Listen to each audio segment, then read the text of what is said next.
Hey guys, welcome to today's video. I wanted to update you all on the state of the build. So far you've only seen me do an exterior walk around with no commentary, but today I wanted to go in depth and show you everything that's been done to the car, both before my ownership and during.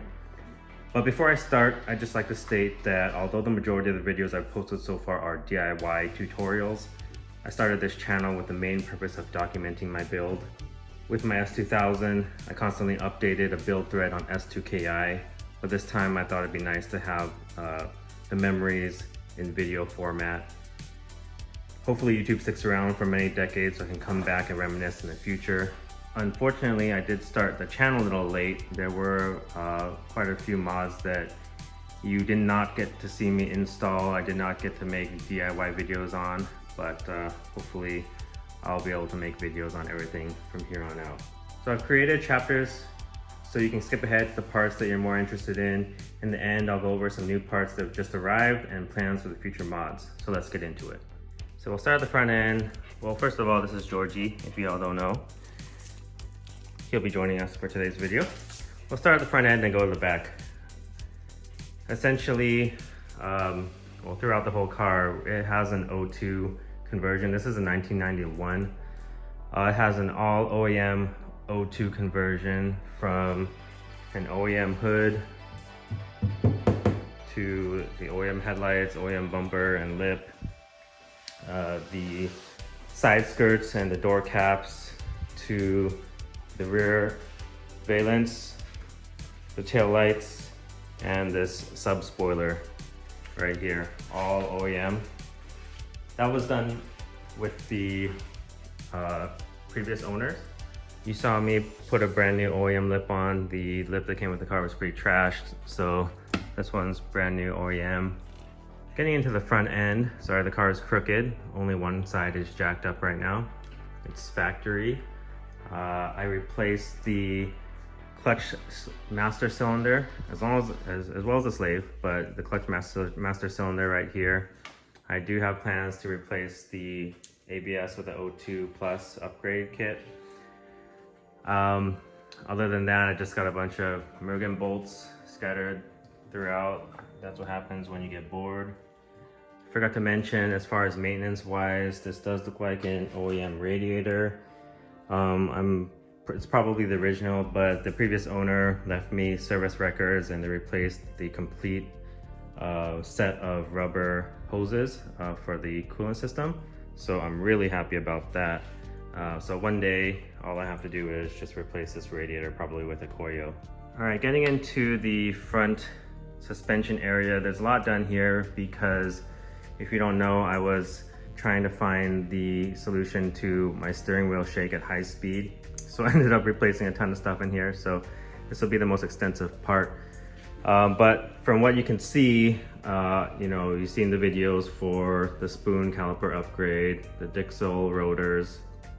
I replaced these with the wheel bearing up front. What you did not see is that I've replaced the inner and outer tie rod ends on the steering rack.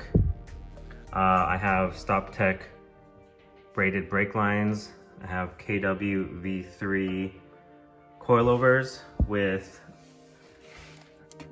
SOS top hats. And as preventative measure, I also ordered a bunch of OEM ball joint boots, and so I replaced a bunch of these. So the front for the compliance, these two ball joint boots I replaced, brand new OEM. They were cracking a little bit and hadn't fully burst yet, so I took the opportunity to replace those, since to replace these ball joints, I believe you have to replace the entire arms, which gets really expensive. So in order to keep the ball joint in good shape, I put a new boot and packed it with new grease. And also, I have the carbon 6 ball joints, top and bottom, for the front knuckle. These had busted boots, and when I purchased it, so I didn't know how long they were busted for. I didn't know how long the grease was gone. So I found it, safer to just replace the ball joints completely. And there's a few options. You can buy a new OEM knuckle completely with the ball joint attached. That's really expensive. Carbon 6 was not cheap, but it was really good service, and I like that they're rebuildable as long as they're as long as they're in business. Other than that, you saw the video of the Prothane bushings, upper and lower. Better look. Of course, they're full of gravel and dirt because of all the silicone grease on it. And I think that about does it for the front end. I do have steering rack bushings ready to go in one day, and everything else seems to be in decent shape up front as far as bushings go. All right, and from the front end, I'll just get into the wheels really quick. I have just 2 sets of wheels. I have the TE 37s. The fronts are 17 by 8.5 plus 40 with 215 40 17 Falcon RT 660s, and the rears are 18 by 10.5 plus 45 with a 275 35 18 Falcon RT 660 tire. All right, and for my other set of wheels, I have the Mugen M7 V2s, which this is the front wheel. This is a 16 by 8 plus 42 with a 215 45 16 RT 660 on it. And the rears are 17 by 9 plus 46. I believe I have a 255 40 17 on those. So continuing along the side of the vehicle, I did replace these rubbers pieces on the doors. These are notorious for cracking, and they're not cheap. The ones that came with the car were original and cracking. They tend to crack along the length of the rubber since there's a seam there. And unfortunately, these rubber pieces, especially for the door handle, are not available separately. So you gotta purchase the entire door handle assembly. This is a JDM Type S door handle. All the door handles are the same. It's just the badge is different, which you can purchase separately. But since you have to purchase the entire door handle, I decided to purchase the Type S. Going inside. So I purchased these British Stradia 3s in red. They are the carbon back version, and I'm using the Brit rails also. I love these seats. These are Stradias in general. This is my 3rd time owning. I've had Stradia 2s twice in my S2000. To me, it's just the perfect seat. It holds you like a bucket without any of the problems that a bucket causes. Like, I don't have to worry about the seat belt receiver fishing it through or buying a special one. But I still have a nice low position, and I'm hugged like a bucket, most importantly. I'm not a super big fan of any of the Recaro reclining seats. They all feel very, the padding just really fat, and these with the low max seating position, you're sat really low. So in here you would have seen my steering wheel, the flush mount mod. The first video on my channel. This is a Mugen, I forget which generation it is, 2 or 3. I think it's a 3. In leather from King Motorsports with the Works Bell short hub and quick release and flapper. The flapper is just this add-on piece, which makes it easier to release it. One of the things I regret not filming is refinishing this center console. I had the typical peeling and cracked in half console. I refinished that whole thing. There's a Type R shift boot and knob, and an SOS e-brake knob as well. You would have seen this refreshed center console in one of my previous videos with the new badge. You can purchase those on eBay. A lot of people ask me about that after that video. I see them posted on eBay now for like 45, 50 bucks or so. So my car came with these old school carbon fiber stick-ons. After I probably spent a good 6 hours just peeling off the foil on the center console. That's the refinishing part, and gluing it was the easy part. So when it came to these, I haven't done these yet just because I'm not looking forward to it. It's a lot smaller than the center console, but once I peel these off, it's probably gonna take that foil with it and I'm gonna refinish it. So I'm just leaving these as is for now. This is SOS billet door handle. And I think that does it for the interior. I have some brand new plastic pieces for the interior. It needs some work. It's not in the best shape, but I have some plans for it. Oh, and I'm gonna make a video for this soon, but I have Mugen pedals. So there are the Mugen pedals. I'm gonna have a video for that shortly on installation on the NSX. It's pretty easy, but there's a little bit of fiddling you have to do to get them to fit. Oh, and on the seat I have a ASM seatbelt guide. It doesn't fit perfectly because it's meant for Recaros. I do have the two, Brit makes two different versions of the seat belt protector. One that looks like this but without the loop, and one with a loop that comes all the way down and covers this whole wing. I forget why I didn't use that one. I think it just didn't fit that great, but I ended up using ASM. The color is slightly off. You see this a little bit more orangey, but does the job. Keeps the seat belt from falling behind the seat. I should mention I also have a Zoom Penta mirror. This one is just black. I originally did not want to get carbon because I didn't want it to yellow. This is a part of the car that gets a lot of UV damage. But I regretted that decision. I ended up purchasing carbon, so I have a carbon one coming in. So let me know if you want this black one. It looks really nice. I also have black view front and rear camera system. Dash cams, always good to have. But here's a better look at the Penta mirror. Really easy to install. Installs in about 5 minutes. I'll have a video on that one coming soon also. My buddy Harry just purchased it, and I'm gonna help him install the mirror and the Mugen pedals.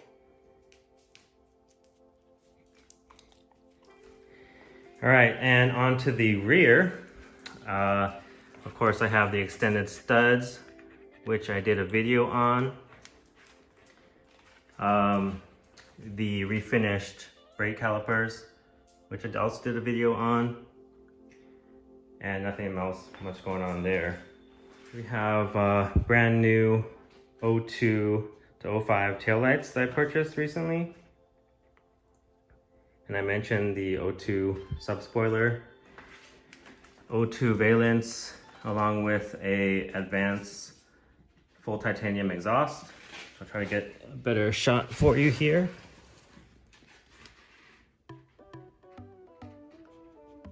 So this is the advanced. I have stock cats and DC carb legal headers that came with the car. And that about does it for the rear. Oh, I did replace the oil pan, which I also regret not filming. This was all before I had a channel. I replaced the oil pan because the drain pan bolt threads were stripped, which was awesome to find out. It's always great to do your first oil change and find out that there's Honda Bond on your bolt. So I went through the task of replacing the oil pan, which was not fun because of the aftermarket headers. That means OEM is 2-piece and you could just drop the lower piece of the header and access the oil pan. But for me, since it's a 1-piece, I had to remove the subframe, the front subframe, in order to access the header, and remove it completely in order to replace the oil pan, which took a while and would have been nice to film. In the back, I also have a Mita S2000 antenna adapter. All right, under the engine compartment, I have the OEM maintenance lid. So in the engine bay, I've done a few maintenance mods. This guy's brand new. I do have a slight hesitation, which is pretty common under, what is it, like 4,000 RPM. And so I need to next loop this, I think, and find out if it's my fuel pump that's actually the issue. If that's, and it probably is, so that means I have to drop the tank in order to replace the fuel pump, which will be a fun video. Mugen oil cap from King Motorsports. Backyard special rear strut tower bar. Thanks Sam for the strut tower bar. And you would have seen the Davis Design Fab coil guard, which I just tested out for the first time today and works amazingly well. No water dumped onto my coils. It all seeped out down the sides where it's supposed to go. So thumbs up for that product. I have the coolant reservoir cover, which is good to get when you have a see-through maintenance lid or no lid. It's made to protect the plastic from UV deterioration. You saw my video for the SOS oil pressure sensor relocation. And I replaced some coils, spark plugs as for maintenance.